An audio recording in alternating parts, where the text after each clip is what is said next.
my lovely students, this is Mansi. Welcome back to the channel. So now we are going to start with the in between exercises. So इस chapter के जो in between questions हैं वो हम discuss करने वाले हैं. सबसे पहले क्वेश्चन आएंगे पेज नंबर 15 पे. पहला क्वेश्चन है what is meant by a substance. तो एक सब्सटेंस क्या होता है? Anything that can not be broken into further particles by applying any physical process is called a substance. जिसको आप फर्दर ब्रेक डाउन नहीं कर सकते किसी भी फिजिकल प्रोसेस से, सो वो हमारा सब्सटेंस होता है. ठीक है.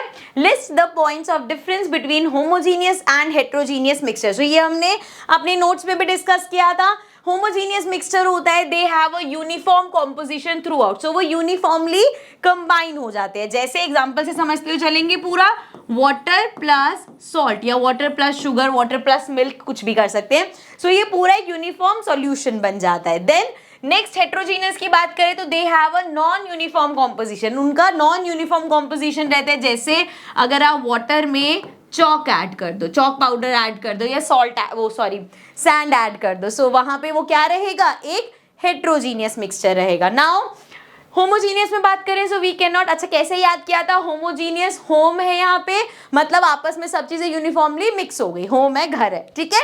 आगे we can not separate the components of the mixture through physical process. तो इसके कंपोनेंट्स को आप अलग नहीं कर सकते फिजिकल प्रोसेसेस लगा के. इसको अलग नहीं, जैसे अब सॉल्ट और पानी, एक बार वो पानी में पूरा घुल गया तो उसको अलग करना फिजिकल प्रोसेस. देखो यहाँ पे जो मेंशन किया जाता है ना फिजिकल प्रोसेस, सो इसका मतलब है सिर्फ आप ऐसे नहीं बोल सकते कि they can not be separated. भाई अगर आप एक ब्रॉडर टर्म में बात करो तो बहुत केमिकल प्रोसेसेस है जिससे आप सेपरेट कर भी सकते हो. लेकिन अगर हम फिजिकल प्रोसेस की बात करें, जैसे अब सी वाटर है, उसमें सॉल्टी वाटर ही होता है ना, लेकिन हम उसमें भी सेपरेट कर सकते हैं. देयर आर मेथड्स, बट वो केमिकल मेथड्स हो जाते हैं. तो फिजिकल प्रोसेस से आप इनको सेपरेट नहीं कर सकते. नेक्स्ट हेट्रोजीनियस में we can separate the components through physical process. यहाँ पे जैसे अब भाई चॉक और वाटर का मिक्सचर, एक छानी लो, पलट दो उसको, सारी चॉक पाउडर ऊपर रह जाएगा, पानी सारा अलग हो जाएगा, फिल्ट्रेशन से आराम से हो सकता है. तो वो फिजिकल प्रोसेस से हो सकता है अलग. देन यहाँ पे होमोजीनियस में बात करें, components can not be seen through naked. अब एक बार सॉल्ट अगर पूरा डिसॉल्व हो गया वाटर में तो उसमें आपको सॉल्ट नजर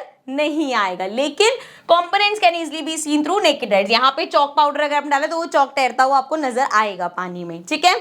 आगे है the mixture is in single phase through out. तो मतलब जैसे आपको एक पूरा मिक्सचर मिल गया वैसा ही रहेगा. लेकिन जब हम हेट्रोजीनियस की बात करते हैं, substances can be of two different phases and we may see separate layers of. जैसे अगर आपने पानी में ऑयल डाला तो आप देखोगे ऑयल हमेशा ऊपर ठहरने लग जाता है, तो वो अलग अलग लेयर्स में बन गया. लेकिन यहाँ पे वो सिंगल फेज में ही रहेगा. ठीक है.